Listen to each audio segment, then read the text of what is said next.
वह रात थी जब माधव अपना रात का खाना समाप्त करके सोने की तैयारी कर रहा था। तभी उसके घर के बाहर से किसी ने पुकारा, भाई, ओ भाई, माधव भाई घर पर हो क्या? समय रात के तकरीबन 9:30 हो रहे थे। माधव ने दरवाजा खोलकर देखा तो सामने उसका दोस्त रामलाल खड़ा था। रामलाल की आंखों में डर और खौफ दोनों एक साथ दिखाई दिए। अरे रामलाल, क्या हुआ भाई इस वक्त? और तुम्हारे चेहरे का रंग क्यों उड़ा हुआ है? अरे तुम सो गए थे क्या? असल में मैं थोड़ा फंसा हुआ हूँ। हाँ, चेहरे से पता चल गया था। बताओ क्या हुआ है? क्या हुआ? मेरे साथ मेरे घर चलो, तुम्हें देखना पड़ेगा जाकर, तब समझोगे। बिना कोई सवाल जवाब किए क्या हुआ था यह देखने के लिए माधव रामलाल के साथ चल पड़ा। जब वे रामलाल के घर के पास पहुंचे तो एक ऐसा नजारा था जिसे देखकर माधव थम गया। घर के दरवाजे के पास एक बूढ़ा आदमी जमीन पर पड़ा हुआ था। देखने से लग रहा था मानो वह मर चुका हो। अरे ये कौन है? क्या ये आदमी मर गया है क्या? हाँ, यही तो है वो जिसके लिए इतनी रात को मैं तुम्हें अपने घर लाया हूँ। मतलब ये सच में मर गया है। अरे ये बूढ़ा आदमी कुछ देर पहले ही मरा है मेरे सामने। क्या मतलब ये सब अचानक? अरे कैसे यार, कुछ समझ नहीं आ रहा। ठीक से बताओ ना। सुनो फिर, मैं तो रात का खाना खा रहा था। अचानक एक आवाज सुनकर मैं बाहर निकल आया। उसने कहा, घर पे कोई है क्या? थोड़ा पानी मिलेगा? मैंने पूछा, कौन हो आप इतनी रात को यहाँ? पर उसने बस पानी मांगा। मैं पानी लेकर आया और देखा कि वह जमीन पर पड़ा हुआ था। सामने जाकर देखा तो अरे ये तो मर चुका था, सांस नहीं आ रही थी। रामलाल की आवाज डर से कांप रही थी। अब मैं क्या करूं? तुम ही बताओ, ये आदमी कौन है, कहां से आया है? मुझे कुछ भी नहीं पता भाई। अब इस लाश का मैं क्या करूं? भाई मुझे छोड़ो, इन सब चीजों में मुझे मत घसीटो, छोड़ो यार। अरे भाई, मुझे ऐसे छोड़ो मत, कुछ तो बताओ। मैं तुम्हारे पास इसलिए आया था यार, इतनी रात को इस लाश का कुछ तो करना पड़ेगा ना। किसी ने देख लिया तो अरे कोई कांड हो जाएगा, मैं फंस जाऊंगा यहाँ पे। माधव ने कुछ देर सोचा। रुको, सोचने दो। एक काम कर सकते हैं हम। हमारे गांव में जो पुराना श्मशान है ना, जहाँ कोई नहीं जाता, वहां इसे ले जाकर जला डालते हैं। क्यों? अरे पागल हो गए हो यार तुम, इतनी रात को वहां पे? अबे छोड़ो, सब बेकार बातें हैं वो सब। अब यही रास्ता है। नहीं नहीं, वहां नहीं जाना है मुझे। अरे वो जगह बहुत ही खतरनाक है, जिंदा भी तो रहना है ना हम दोनों को। ओ भाई, तूने प्लान पूछा, मैंने बताया। अब क्या करेंगे ये तेरे ऊपर है भाई। तू जो चाहे कर, मुझे जाने दो। रात हो रही है, सुबह उठना भी है। भाई इस हालत में तू मुझे छोड़कर जाने की बात कर रहा है, बड़ा स्वार्थी है यार। अच्छा चलो चलो, चलता हूं मैं, लेकिन कुछ चीजों का बंदोबस्त करना पड़ेगा। घर चलो एक बार। जैसे ही वे मुड़े उन्होंने देखा, अरे ये क्या, वो आदमी कहाँ गया? हाँ, वो लाश कहाँ चली गई वो लाश? अरे लाश तो अपने आप भाग नहीं जा सकती है ना, तो कहाँ गई वो? चलो चलो उसे ढूंढते हैं, उस तरफ चलो यार, वहां ढूंढते हैं। सब जगह पर ढूंढने के बाद जब वे वापस घर के सामने आकर पहुंचे तो लाश तो वहीं पर पड़ी हुई थी, बिल्कुल पहले जैसी, उसी हालत में। अरे ये सब क्या हो रहा है भाई? ये रही लाश, मगर थोड़ी देर पहले तो नहीं थी। हाँ ये तो यहीं पे है, मगर अरे लगता है हमारी कोई गलती होगी। छोड़ो उसे, चलो चलो लाश को लेकर जल्द से जल्द निकलते हैं यहाँ से। चलो, रात हो गई है, अब फंस गए हो तो इसका कुछ करना तो पड़ेगा ना हमें। अब तू यहाँ रुक, मैं मेरा स्कूटर लेके आता हूँ। बढ़िया ध्यान रखना कि ये वापस गायब ना हो जाए। रामलाल उस लाश के पास बस खड़ा हुआ था।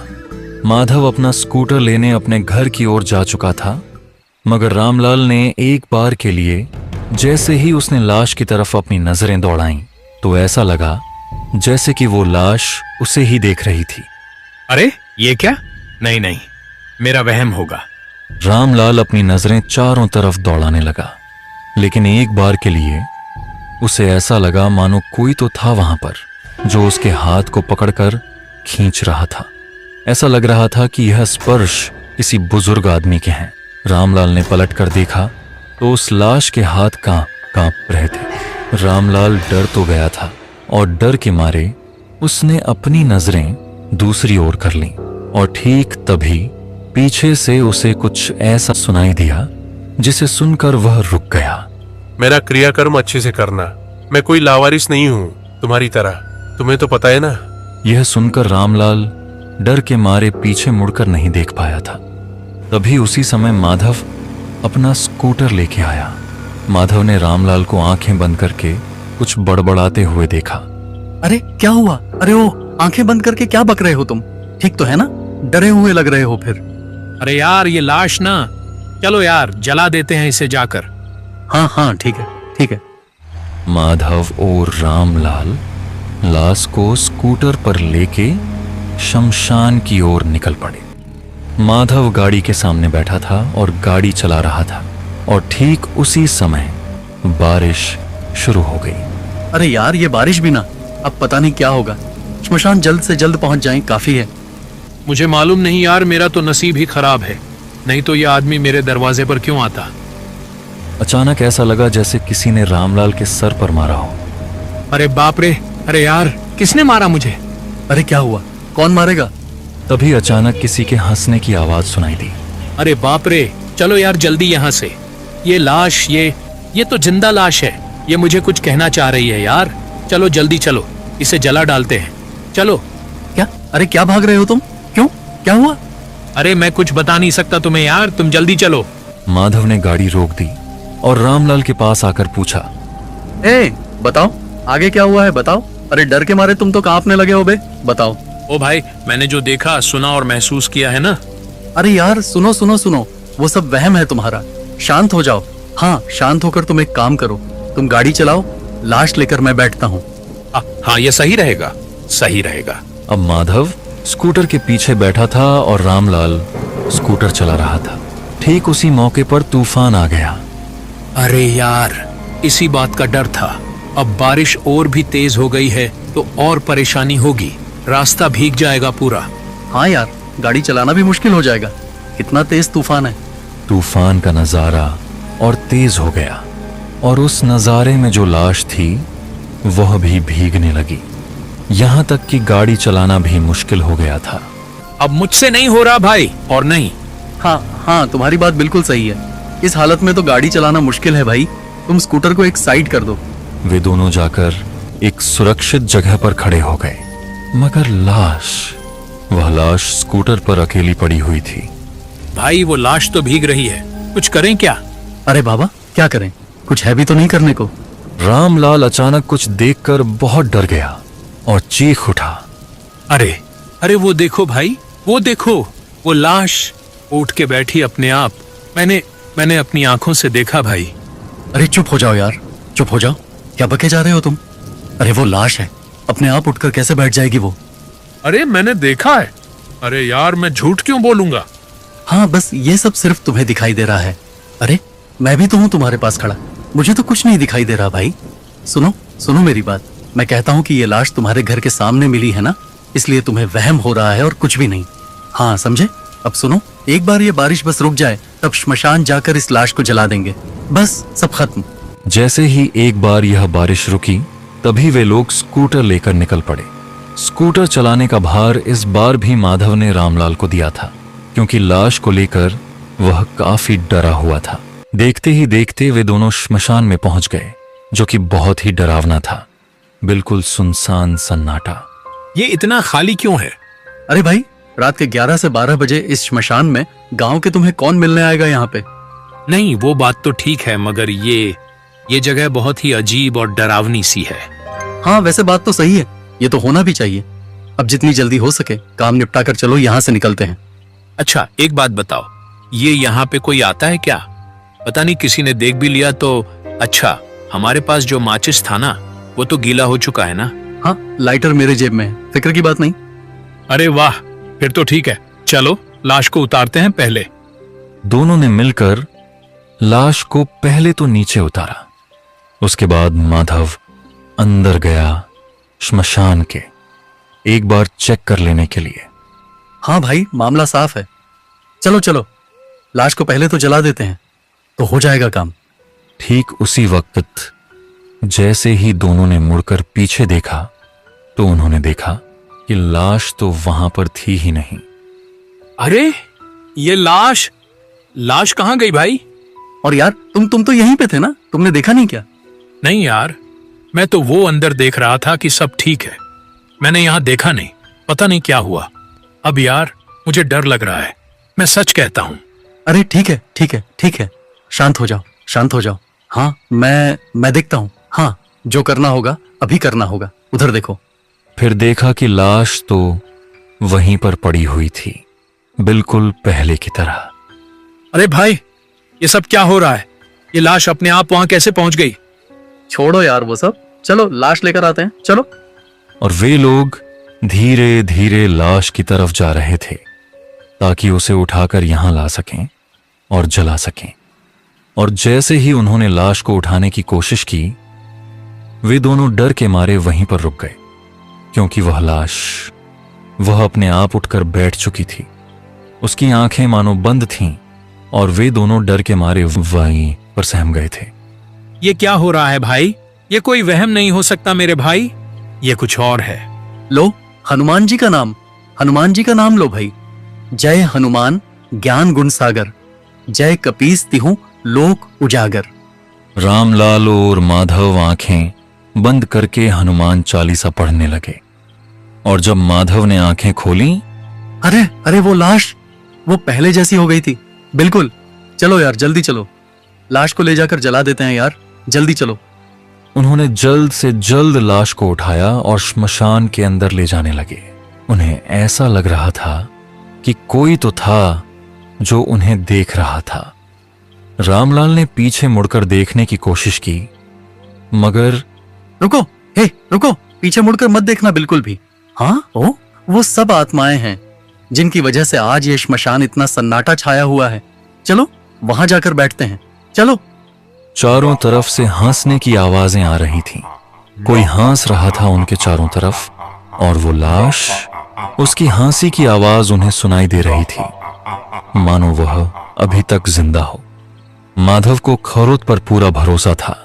उसने लाश के ऊपर तेल डाला और लाइटर निकालकर ऑन करने जा रहा था कि तभी वो लाश, वो जिंदा हो चुकी थी।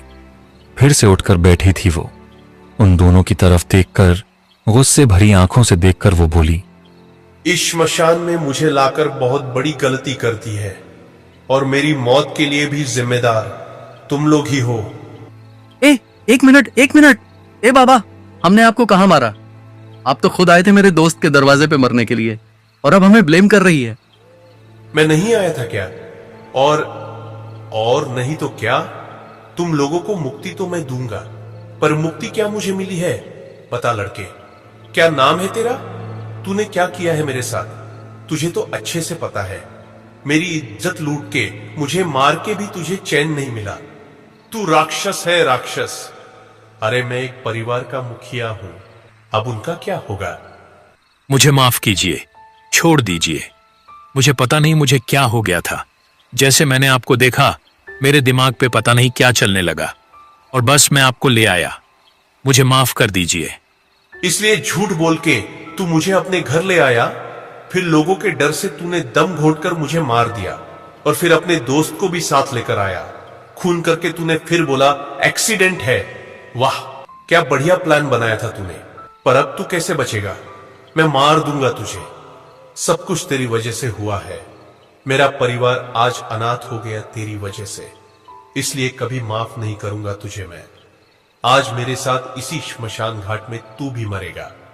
अबे क्या सुन रहा हूं मैं ये सब? हाँ, तू इतना गिर गया था एक बुजुर्ग के साथ, तूने ये सब? छी छी छी, लानत है तुझ पे। शर्म आती है मुझे तुझे दोस्त बोलने में, मुझे घिन आती है। अरे तू इतना नीचे गिर गया रामलाल? तूने किसी की जान ले ली, और फिर मेरे पास आया था क्योंकि तू फंस गया था, इसीलिए तू मुझे फंसाने आया था। गलती हो गई, बहुत बड़ी गलती हो गई। माधव, तुम तो मेरे दोस्त हो ना भाई, मुझे बचा लो, इस आदमी से बचा लो, मरने मत दो भाई, बचा लो मुझे। आज तू मेरे हाथों मरेगा, मेरे हाथों।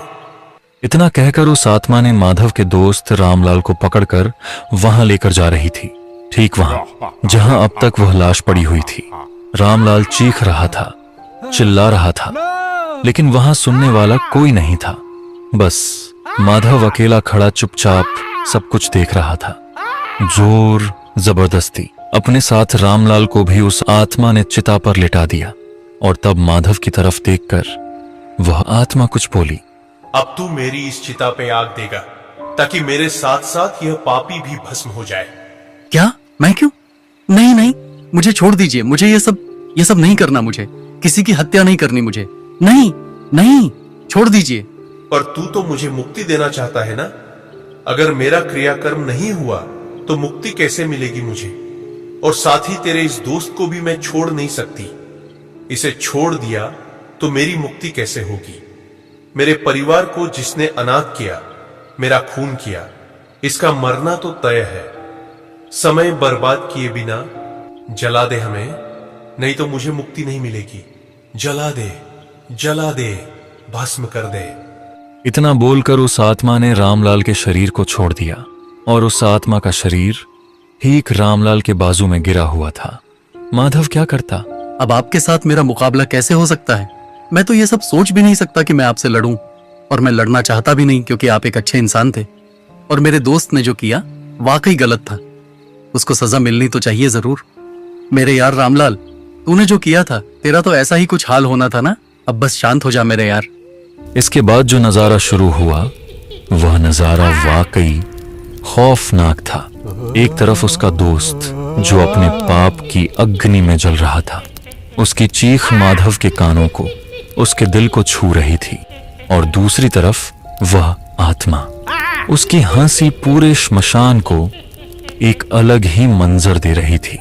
माधव यह सब सुन के मन ही मन सोच रहा था कि भगवान, हाँ, हो सकता है कि मेरा दोस्त दोषी था, पापी था, बहुत बड़ा पाप किया था उसने, मगर आपसे एक ही विनती है कि मेरे दोस्त की आत्मा को मुक्ति देना, उसे सुधरने का एक मौका देना।